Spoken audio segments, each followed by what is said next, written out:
নমো ভগবতে জ্ঞানেশ্বর দেবায় নমঃ। আজকের আলোচনা মনের রাজত্ব এবং ব্রহ্মত্ব লাভ।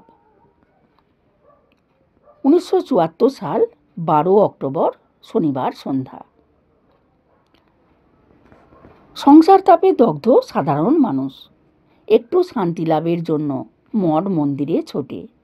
ঠাকুরের কাছে আসলে মনটি জুড়ায়, কারণ এখানে হরি কথা হয়, কৃষ্ণ কথা হয়। সংসারে তো শান্তি পায় না, তাই যারা শ্রীগুরুর সান্নিধ্য লাভ করতে পেরেছেন তারা সৌভাগ্যবান, কারণ তারা আদি ভৌতিক ও আদি দৈবিক জ্বালা জুড়াতে এসে ঠাকুরের কৃপায় আধ্যাত্মিক জ্বালার সন্ধান পেয়েছেন। ঈশ্বর কৃপা ও গুরু কৃপা বলে আধ্যাত্মিক জ্বালার ছোঁয়া লাগে। আধ্যাত্মিক জ্বালাই যে পরম প্রাপ্তির, ঈশ্বর দর্শন, ভগবত প্রাপ্তির দিকে নিয়ে যায়। আজও তারা শ্রীগুরুর কাছে এসে বসেছেন। আর শ্রীগুরু বলছেন, বেদ বাক্য মানে সত্য কথা। অবতার মহাপুরুষগণ যে সকল বাণী বলেছেন সে সবই হলো বেদ বাক্য। এই পৃথিবীতে সেই সবকে কেউ কলুষিত করতে পারবে না। তাই তুমি দয়াবান, ক্ষমতাবান হলে, নিজে সুন্দর হলে জগৎময় তুমি সকলকে সুন্দর দেখবে। তখন তোমার মধ্যে দিয়েও সত্যের প্রকাশ ঘটবে। তখন তুমি সর্বত্র চৈতন্যের প্রকাশ দেখতে পাবে। এই উপলব্ধি, এই অনুভূতি সকলের সমানভাবেই হয়। এখানে ধনী গরিব, নিচু উঁচু জাতি বলে কিছু আটকে থাকে না, কারণ সোনা যেখানেই থাকুক সোনা একই হয়। মেথরানির গায়ে যা থাকবে বিরাট ধনী বধূর গায়েও সেই একই সোনা থাকে। বড়লোক বলে কি সোনা আলাদা? তাই নিয়মে চলো। লক্ষ্য ঠিক রেখে সিগন্যাল দেখে নাও। সিগন্যাল লাল মানে বিপদের সংকেত। বিবেক বলা সত্ত্বেও যদি বিপথে কুপথে যাও অ্যাক্সিডেন্ট হবে। তাই যিনি কন্ট্রোলার, পরিচালক, তিনি তোমার ইঞ্জিন কোথায় যাবে তা ঠিক করবেন। তাই স্বভাবটাকে পাল্টে ফেলো। উদাস হলে হবে না, অলসতা এলেও হবে না। তিনি ঈশ্বর গুরু সব সময় টহল দিচ্ছেন, তিনি ছাড়বেন না। দেখো, আসল খুঁটিকে ধরো, খুঁটি ধরে কাজ করো। তিনি ঈশ্বর গুরু আসল খুঁটি। তুমি যদি নিজেই খুঁটি তৈরি করো তাহলে যে কাজ হবে তাতে বিপদ আসতে পারে, কিন্তু তোমার লক্ষ্য যদি এক থাকে তাহলে তোমার খুঁটি তৈরি করার প্রয়োজন নাই, তিনি খুঁটি তৈরি করে দেবেন। এক ভক্ত শ্রীগুরুকে জিজ্ঞাসা করলেন, আত্মজ্ঞান কে দিতে পারেন? আচার্য জ্ঞানেশ্বর দেব বললেন, গুরুই একমাত্র আত্মজ্ঞান দেন, আর কেউ আত্মজ্ঞান দিতে পারেন না। আত্মজ্ঞান মানে ব্রহ্মজ্ঞান। যিনি আত্মজ্ঞান লাভ করেন তিনি ব্রহ্মের আদেশে আত্মজ্ঞান দান করতে পারেন। অপরে আত্মজ্ঞান কি দেবেন? আত্মজ্ঞান সম্বন্ধে কি জানেন? আত্মজ্ঞান যিনি দেন তিনিই একমাত্র গুরু। এই সংসারে কেউ কারণ নয়, স্ত্রী পুত্র কন্যা কেউ নাই, একমাত্র গুরুই আছেন। এই সংসার তিনি সৃষ্টি করেছেন, বাকি সকলেই উপলক্ষ মাত্র। সকলকে দিয়ে এই জগৎ সংসারের কর্ম করিয়ে নেওয়া হচ্ছে। তবু যার যেমন কর্ম সে তেমন ফলভোগ করছে। যেমন একটি সংসারে কেবল ডাল ভাত খাচ্ছে, আর এক সংসারে মাছ ভাত খাচ্ছে। নিজের কর্মে বিপদ ডেকে আনছে, আর যখন বিপদ হচ্ছে তখন ভগবানকে দোষ দেয়া হচ্ছে। নিজেই পরিকল্পনা করে তোমরা নিজেই বিপদে পড়ছো, আর তখন ভগবানকে দোষ দিচ্ছ। এ হলো পশুত্ব অবস্থা। একমাত্র তিনি সংস্কার করতে পারেন, তিনিই গুরু। প্রারব্ধ তোমায় ভোগ করতে হবে। তোমার কাঁটা কোথায় আছে একমাত্র গুরুই তোমায় তা দেখিয়ে দিতে পারেন। এই বৈচিত্র্যময় জগৎ, তোমরা প্রলোভনে পড়ে মরেছ। মায়া ভালোবেসে তোমাদের বিপদে ফেলে। যেমন ছাগলকে কাঁঠাল পাতা দেখিয়ে নিয়ে গিয়ে বলি দেয়, তেমনি মায়া ভালোবাসার প্রলোভন দেখিয়ে বিপদে ফেলে। 1974 সাল 13 অক্টোবর রবিবার শ্রীগুরু আলোচনা করছেন, আর সকল ভক্ত মনোযোগ সহকারে তা শুনছেন। এক ভক্ত শ্রীগুরুকে জিজ্ঞাসা করলেন, বাবা, মনকে জানার উপায় কি? শ্রীগুরু বলতে লাগলেন, দেখো, প্রথমে দেখতে হবে মন কি বস্তু, মনের ভাব, স্বভাব। এই মনের স্বভাব কিভাবে সকলের মধ্য হতে প্রকাশ হচ্ছে। মন ইন্দ্রিয়দের রাজা, মন অনন্ত। মনকে যিনি জেনেছেন তিনি মুনি, এবং তিনি মনকে বেদান্তে রেখে দিয়েছেন। মন আবার মনোময়, কারণ দর্শন মনোময়। যেমন বিষ্ণু দর্শন হলো, যেহেতু মনের দর্শন হলো সেহেতু মনোময়। সুপ্ত রূপের মধ্যে মন আকৃষ্ট। আমি কে, এই জিজ্ঞাসার মধ্যে মন জড়িয়ে আছে। এই স্বভাব যেদিন লয় প্রাপ্ত হবে সেদিন মন আবার দুভাগে বিভক্ত হয়ে যাবে। অর্থাৎ মন পুরোপুরি চৈতন্যমুখী না হলে মন বাস্তব এবং অধ্যাত্ম এই দুই ভাগে বিভক্ত হয়ে যাবে। তাই যতক্ষণ না তোমরা চৈতন্যমুখী হচ্ছ ততক্ষণ তোমার মনকে ঠিক ধরতে পারবে না। এরপর শ্রীগুরু চারুচন্দ্র দাসকে জিজ্ঞাসা করলেন, বুঝেছ? চারুবাবু উত্তরে ঘাড় নেড়ে জানালেন তিনি বুঝতে পেরেছেন।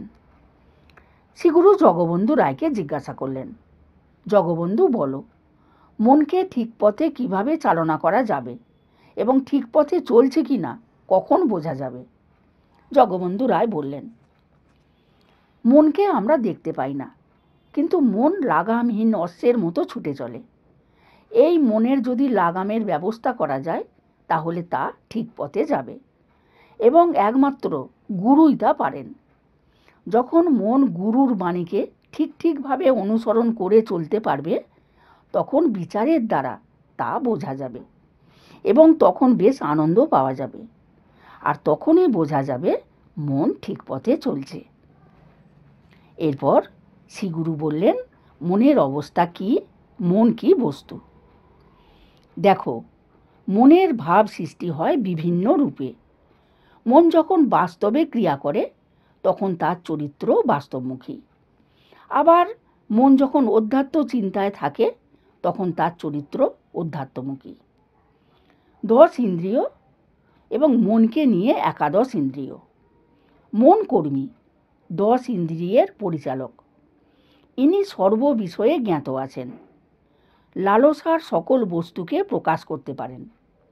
প্রত্যেক মানুষ, দেবতা মনের দ্বারা যুক্ত, এবং ঈশ্বরের নিম্ন অবস্থাতেও মন ক্রিয়া করে। একটি সংসারে সকল মানুষ, যেমন পিতা, মাতা, ছেলে, আত্মীয় স্বজন, সকলেই গৃহকর্তার আশ্রিত। সকলে তাদের অভাব ওই কর্তার নিকট জানায়। এদের সকলের অভাব পূরণের জন্য তাকে সর্ব অবস্থায় কর্ম করতে হয়। মনেরও এই অবস্থা।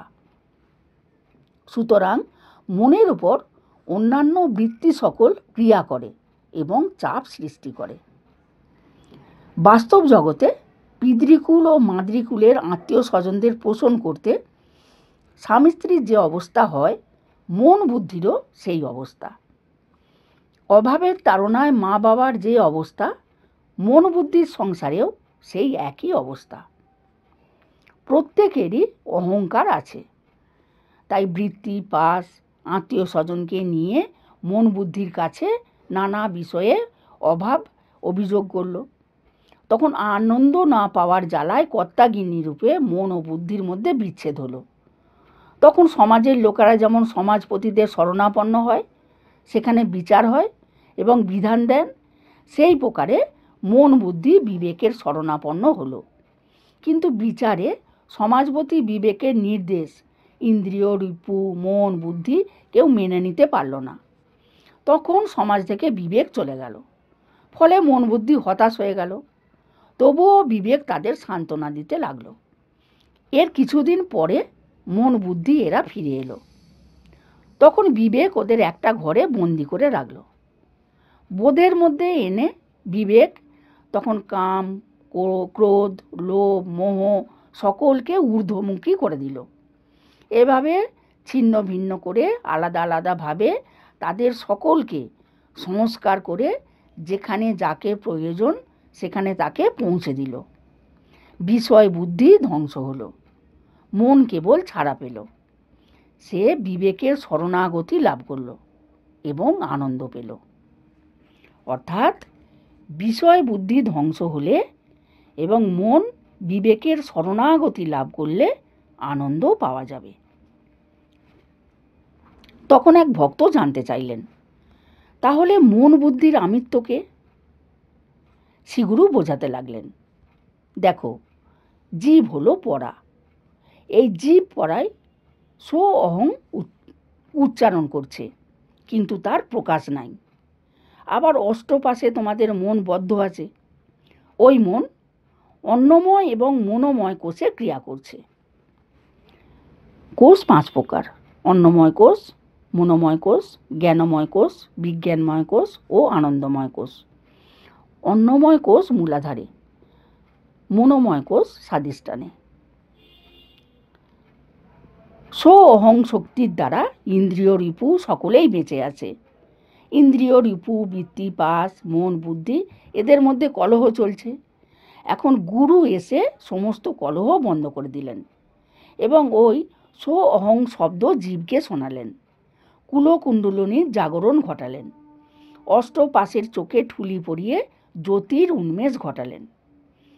অষ্টপাশ হচ্ছে লজ্জা, ঘৃণা, ভয়, জাত, কুল, মান, আশা ও আভিজাত্য। এবং সুষুম্নার দ্বার খুলে মনকে নিয়ে বেরিয়ে গেলেন।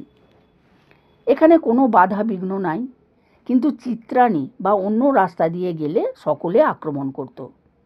তবে গুরুর প্রতি লক্ষ্য থাকলে সকলে পরাস্ত হয় এবং সে উদ্ধার পায়। নতুবা সব ভুলে গিয়ে ভয়ে ভীত হয় এবং পতন ঘটে। এরপর সে বহুদিন সংগ্রাম করতে থাকে।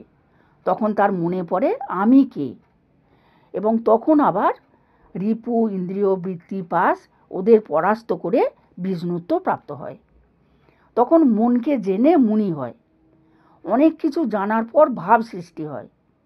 এবার প্রকৃতি হতে পারলে ব্রহ্মাস্মিতে মিলন হয়। তখন মধুর ভাব হলো। এইভাবে আনন্দ প্রাপ্ত হলো।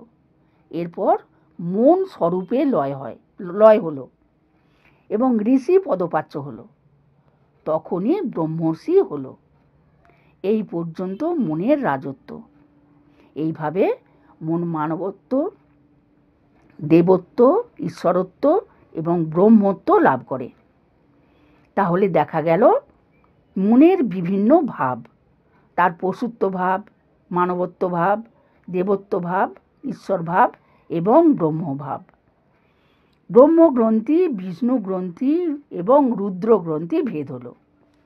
ব্রহ্মগ্রন্থি মণিপুর চক্রে নাভিদেশে, বিষ্ণু গ্রন্থি অনাহত চক্রে হৃদয়ে, আর রুদ্র গ্রন্থি আজ্ঞা চক্রে ভ্রুযুগলের মাঝখানে। গুরু তাকে আস্তে আস্তে সমস্ত জগৎ দর্শন করালেন এবং তত্ত্ব শিক্ষা দিয়ে তাকে পশুত্ব মুক্ত করে মানবত্ব, দেবত্ব, ঈশ্বরত্ব ও ব্রহ্মত্ব প্রাপ্তি ঘটালেন।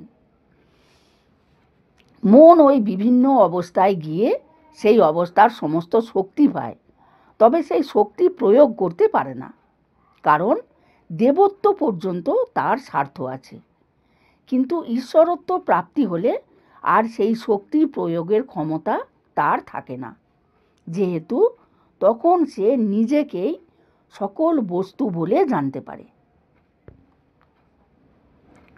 শ্রীগুরু এই প্রকার গূঢ় তত্ত্বকথা প্রকাশ করে ভক্তদের জানালেন। শ্রীগুরুর বাণী, আত্মার সঙ্গে যুক্ত না হলে, শাশ্বত সত্যের সঙ্গে যুক্ত না হলে সব নষ্ট হয়ে যাবে।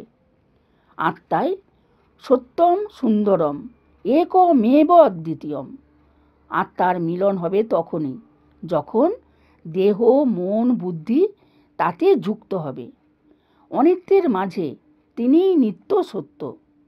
অনিত্যের অ হল অয়ম আত্মা, নি হল নিরাকার, ত হল তত্ত্ব। অর্থাৎ অনিত্যের মাঝে যে তত্ত্ব, তাকে ধরলেই সেই নিত্য নিরাকার পরব্রহ্মকে লাভ করতে পারবে। আজকের আলোচিত অংশটি শ্রী শ্রী ঠাকুরের লীলাকথা বালি পর্বের 3য় খণ্ড এবং জীবনের সমাধান সূত্র 3য় খণ্ড, এই দুটি পুস্তক থেকে আলোচনা করা হলো। ওম জয় গুরু ওম।